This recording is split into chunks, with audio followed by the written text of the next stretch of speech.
it's really kind of impossible to talk about Hopper Wells without also digging back into Other Side of the Wind.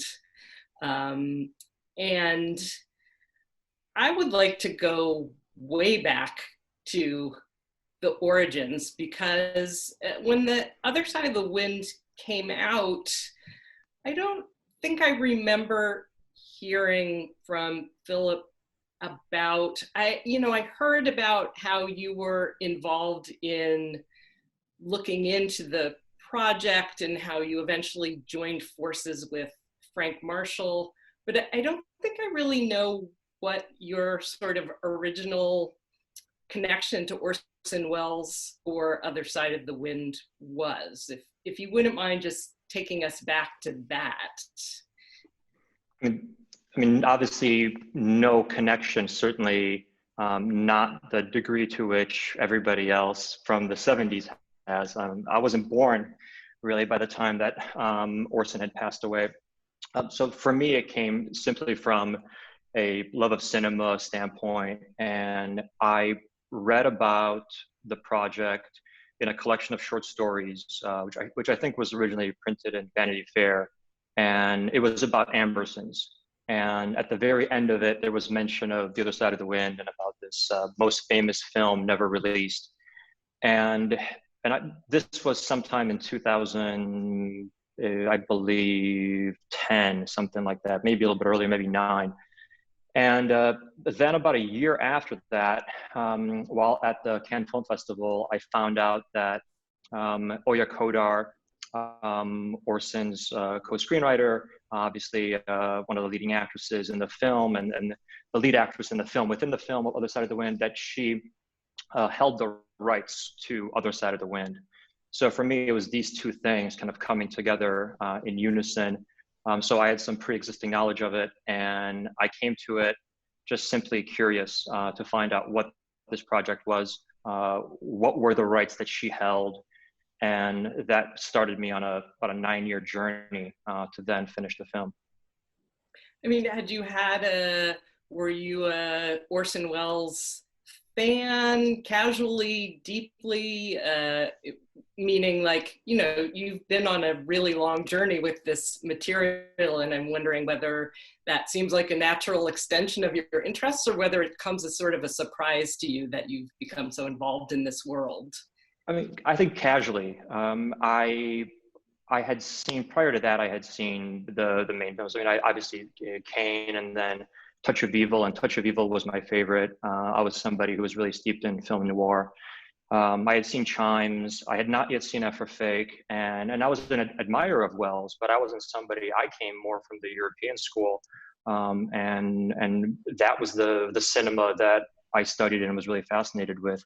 So Welles came to me much later. And Bob, you also have a pretty interesting story about how you got involved with Other Side of the Wind. So can you also talk a little bit about your relationship to Welles's cinema and then your entry into Other Side of the Wind?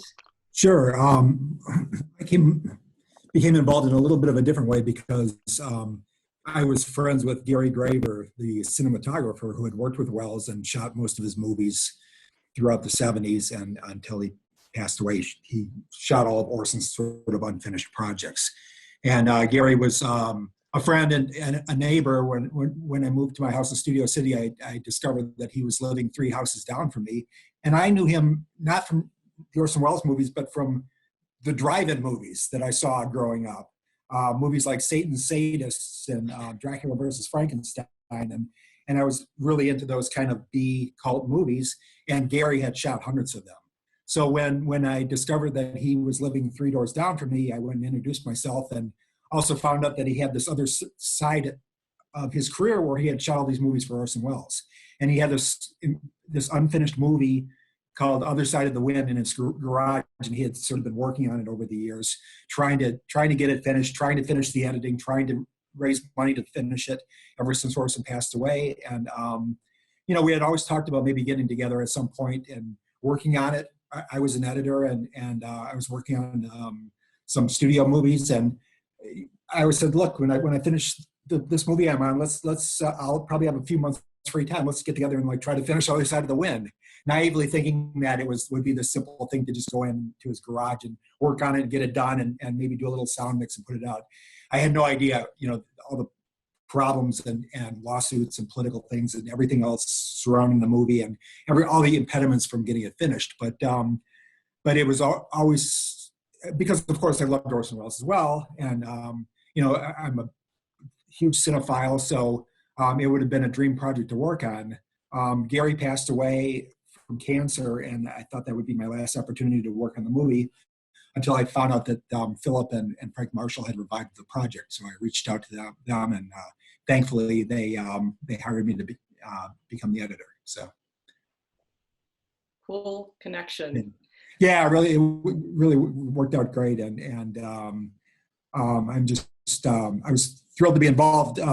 Mostly because Gary was such a great guy, and I knew that Other Side of the Wind was his life work. I mean, he really wanted people to see that movie, and it would have put him in such a different light had people seen that movie while he was still alive. Because, like I said, he was only thought of as this kind of guy who could come in and shoot a movie in 3 days and make it look decent on a B-movie budget.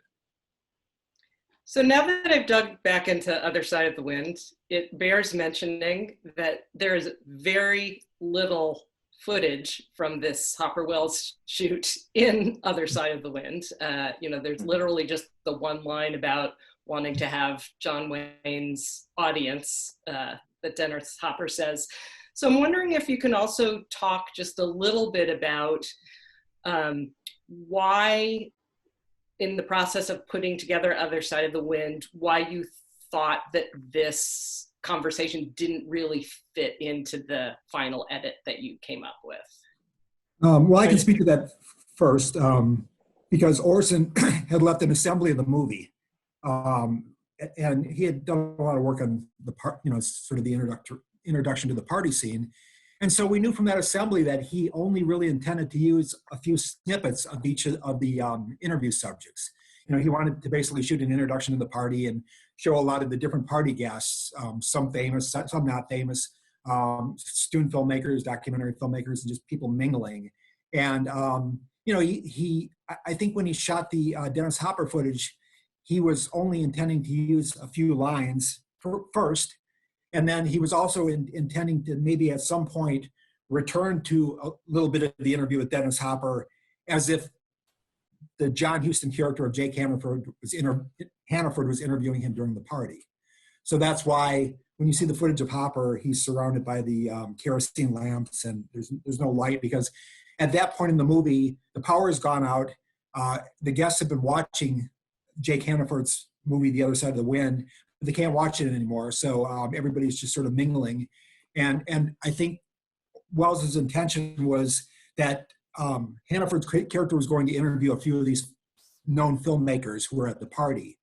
So he shot about 2 hours of footage of his conversation with Hopper, and then pulled out some selected lines that he was A, going to use in the montage at the beginning, and then B, going to shoot as an interview with the John Huston character. But he never shot the John Huston side of the interview. So we really felt that those couple lines were really probably the only thing Orson intended at that point. He shot a lot of footage. I mean, he was a director who shot a lot and then used only what he wanted to use, but he loved to shoot. So it makes sense that he would shoot for a couple hours because he had Dennis Hopper there. Yeah, and from my point of view, obviously it did never fit the narrative arc of the script. It's something that was unscripted, because the whole film, Other Side of the Wind, was a fully scripted film. So for anything that felt like these little pieces, it was fascinating as a standalone. But the process when Bob came on was obviously single-handed, first and foremost, to put together Other Side of the Wind. The secondary thing was we were making a companion documentary that Morgan Neville directed called The Love Me When I'm Dead. And then we had a third featurette documentary about the behind the scenes process. So anything that didn't fit Other Side of the Wind was of foremost interest to Morgan. Morgan at that point said, he was shaping his own kind of narrative, and And we were working, he was on parallel paths, but the two processes were totally siloed. Morgan didn't really want to he didn't want to see what we were editing.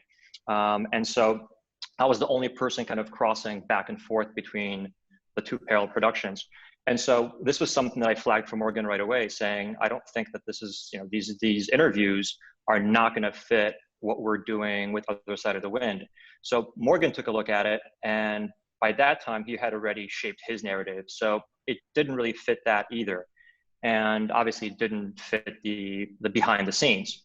So, while we were totally fascinated by this, we set it aside. Yeah, and go ahead. I'm sorry, incidentally, he also shot a pretty significant interview with the filmmaker Curtis Harrington. And then he shot another pretty long interview with Henry Jaglom and Paul Mazursky, which also runs about 2 hours. So, he had these guys, and I think he just wanted to talk to them and shoot with them and hang out with them. And, only knew that he would use a very small amount in Other Side of the Wind. But, for Orson, it didn't matter. It was all about just making the movie. Well, that's a great lead-in, actually, to my next question, which is, you had a lot of footage to watch, 100 hours or so for Other Side of the Wind. And as you say, there were, Dennis Hopper wasn't the only person that Orson shot with like this. I love that I just called him Orson, like he's my buddy. But anyway, if you could both talk a little bit about when you watched those interviews in full, whether it was back then or now, what was it about this particular conversation that sort of struck you, and that regardless of how much time passed in between, that made you feel like it was something worth revisiting?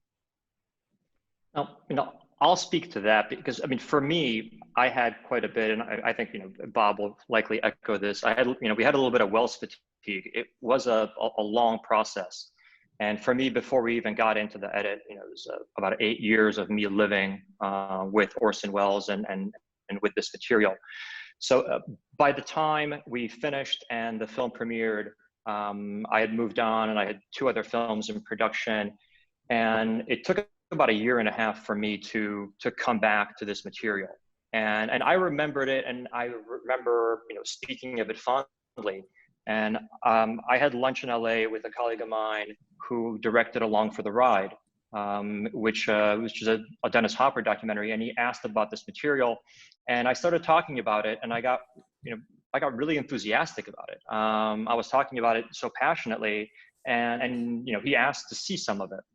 And that was really, that brought some type of agency for me to go back, take a look at it, and what I saw was different. And obviously the material was the same, but in that 1.5 years or 2 years, the world had changed. And suddenly this material felt very timely. And at that point, I believe I had shown a snippet of it to the Venice Film Festival, where we had premiered Other Side of the Wind and They'll Love Me When I'm Dead. And I was talking with them about my project Mosquito State. So we already were dialoguing back and forth. And I think they, one of the programmers saw maybe half an hour of the film and called right away and said, we want this for this year's festival. And, how quickly can you get it ready? And at that point, I picked up the phone and called Bob right away. And I said, how do you feel about this? And so that's what got us started on the journey. And I was excited because, unlike Philip, I was not on the movie for a year or 8 years. I was only on the movie for, 4 months or something. So towards the end of actually putting the cut together for Other Side of the Wind, I really wanted to make one final pass through all the interview footage just to make sure that we had all the best pieces for the party scenes. And really review, because we had Orson selects, but I really wanted to go through everything to make sure we had the best pieces. And I put up the Dennis Hopper interview one night, and it was fairly late at night. But I ended up staying late watching the entire thing. I think I was there till like 2 a.m. because I just thought it was like so great and interesting, and such a amazing time capsule of that period, and capturing both of these guys at different points of their career, but Hopper at the top of his career and Orson sort of at a low point in his career, but both guys who were sort of like these groundbreaking filmmakers in their own time. And before we ended Other Side of the Wind, I actually put together sort of a rough cut of the interview from the two cameras, just so we had a basis for something in case we ever wanted to do something with it in the future. Because I really thought that and the other interviews would at some point find a home somewhere. And I was so glad when when I got that call from Philip, because I was like really happy that we were able to do something with this incredible footage. Yeah, we're happy too. I had no idea that it would be a feature film that would play festivals and hopefully also get a theatrical life, but I'm really proud that it does. One of the things that I found really interesting recently, I mean, we saw this film for the New York Film Festival, and I immediately said yes, so such an interesting thing to watch. But I've been also interested to watch the reactions out of Venice, in the sense that it's such a curious piece, because they're two people both playing themselves, as one does in a documentary film, but also playing characters, in that there was the idea that it would be used for this film. And in that way, it kind of feels to me sort of like some sort of weird litmus test about what people think about Hopper and Wells. So reading about or reviews of the way people describe the dynamic has been really interesting, because it hasn't been consistent. So I wanted to ask both of you, based on all your extensive research and what you know about the project, if you have anything to say about what you think the dynamic is playing out between these two people. Well, in terms of setup, the little bit of information that we've been able to gather in terms of how Hopper found himself there to begin with, there is an interview where he mentions that it was at Wells's invitation, and that we know from the interview, obviously, that he had just come from Taos, New Mexico, where he was editing last movie, but this was Orson who reached out and wanted to meet Hopper, which is really interesting. And Hopper, obviously, at that time, as the king of New Hollywood, and having made Easy Rider using the Wells Citizen Kane model, acting, directing, writing, producing, he revered him. So to me, this dynamic, and I haven't read the reviews, to be honest, coming out of Venice, but obviously having sat through quite a press junket where everybody had an opinion, and where suddenly it was no longer a conversation between Hopper Wells. Everybody was describing it as an interrogation, which is interesting how how the conversation's now been critically perceived. But it's to me it really is this game the two are playing, and I found that really interesting, where it's Hopper who escapes into the film, who calls out Jake, more so than Wells. I think Wells is fascinated by Hopper. And I think that dynamic, and now, of course, knowing what happens with last movie and what Hopper's fate is, that's really, to me, what has so much dramatic tension in this film, because that Hopper's about to, his career is about to take a Wellsian turn. But I think Hopper does come across as sort of arrogant, but I think what people are also surprised is that there's a real sweet side to him, because it's like when my wife saw it, she said, "Wow, I never really realized he seemed like such a nice, sweet, humble guy."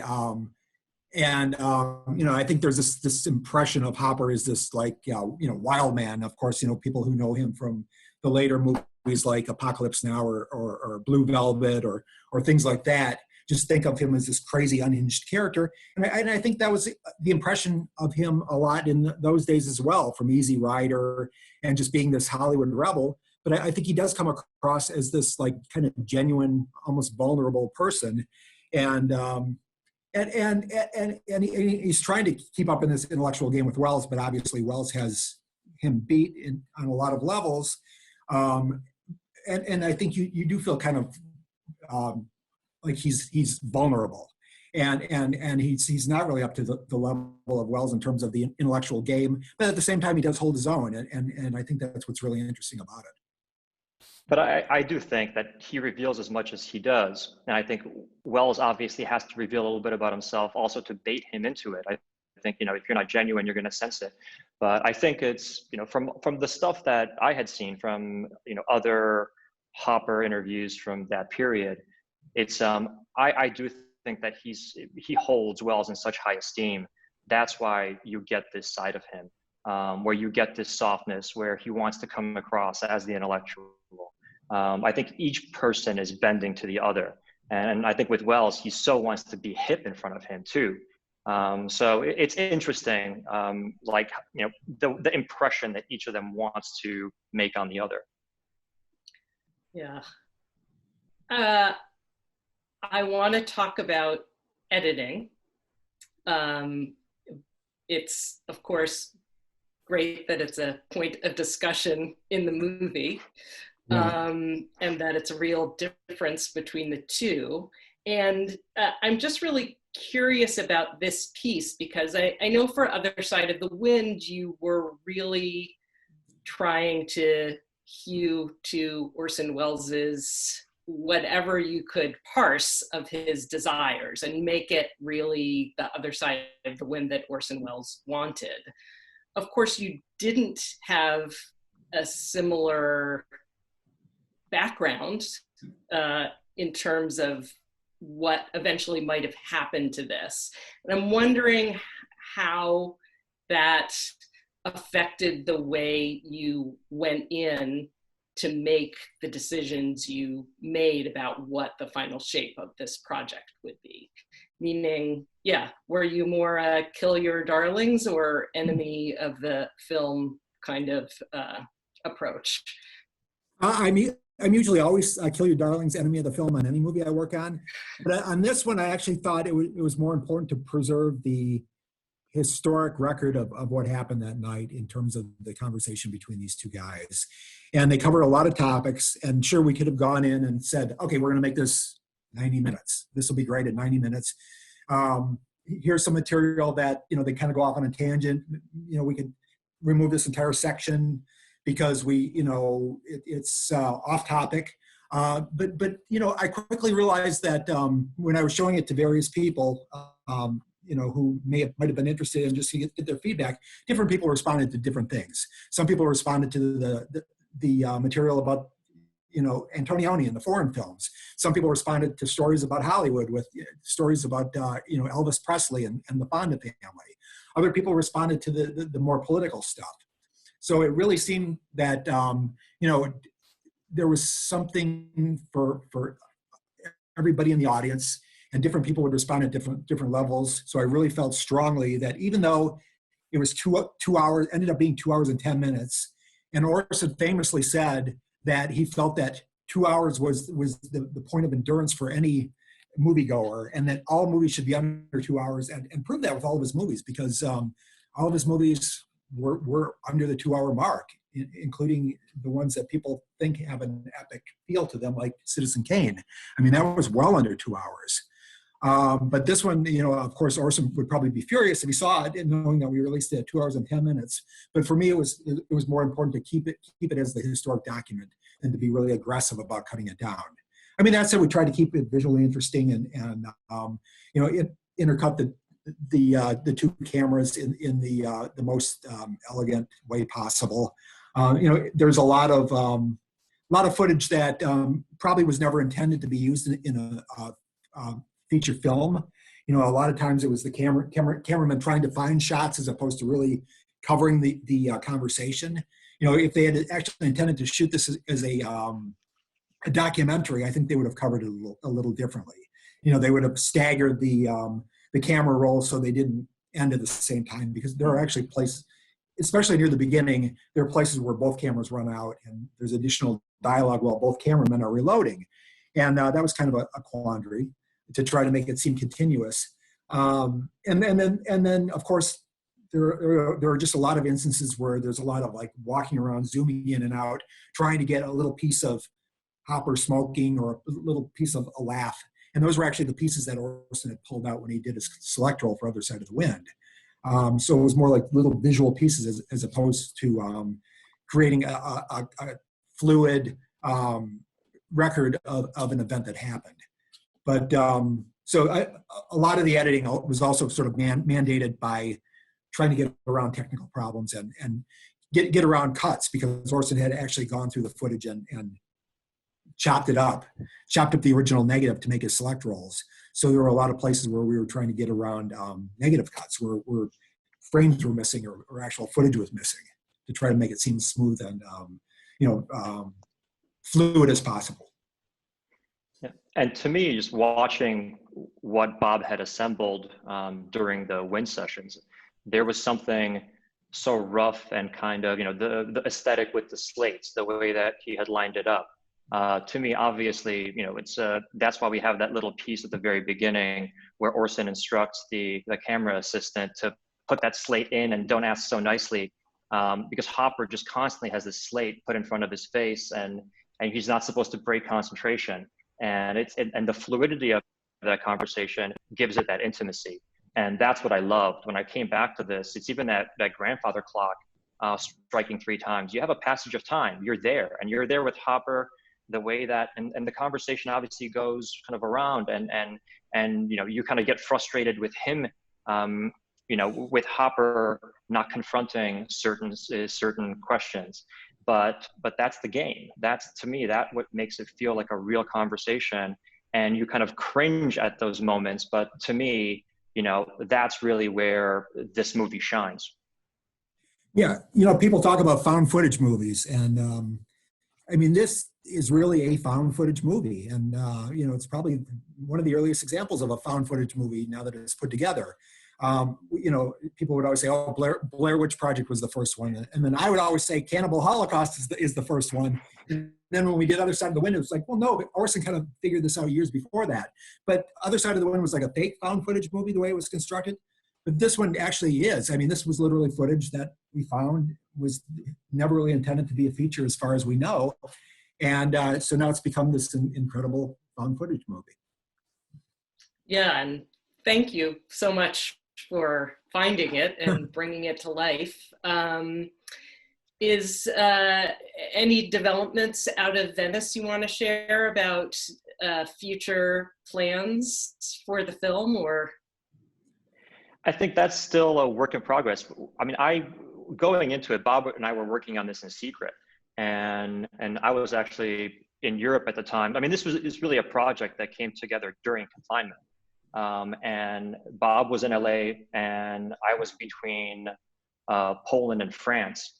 And so as we were putting this together, it's just our very, very small team of people knew that we were working about it. So when Venice made the announcement that this project even existed, the whole world found out about it. So we were going to use Venice really as a launch for it, and now obviously the New York Film Festival as a follow-up. And so we're going into this right now with distributors circling, and I'm very excited. Obviously, there's a lot of interest in it. Yeah, it would be a great movie for people to see theatrically, because it's shot on film, and it's to be. Yeah, and unfortunately, I was not able to go to Venice, so I haven't actually seen it with an audience. But Philip can probably speak more to that. But I think it would be such a great movie to be able to share with an audience and see it on the big screen in beautiful, black and white 16 millimeter photography, and not just watch at home, because I think watching something like this at home, people will probably just not watch the whole thing. It'll be like any other interview where maybe they'll watch a little bit of it. Hopefully they'll stick with it. But I think it's nice for something like this for people to be trapped in the theater and to have to sit through and watch it from start to finish. It's a pretty interesting conversation. I agree. I think especially it's like playing to an Italian audience, the Antonioni conversation. It's rapturous laughter, and it was wonderful seeing it, especially at a festival where everybody's so well educated on film history. And so that whole section I thought played really well. And sometimes, you know, for moments, I feel like the theatrical experience is such that, you know, everybody's given permission to laugh because you're laughing as a whole. And the same thing with the Bob Dylan thing, where Orson asks, you know, who's Bob Dylan? I mean, just, you know, the room exploding in laughter, things like that. That's part of the festival, the film festival process that I cherish. Well, we're sorry you couldn't be here in person, but thank you for sharing the film with us at the drive-in and virtually, and thanks for joining us. Thank you, and I hope it played well at the drive-in. I know it's kind of unusual for drive-in fare, but I dream of seeing Orson's head and Dennis. I'm not Orson's head, but Dennis Hopper's head, giant, 100 feet across on the giant drive-in screen. So it's just like the end of Other Side of the Wind, right? We've gone full circle. It really is. It's truly the apocalypse is now.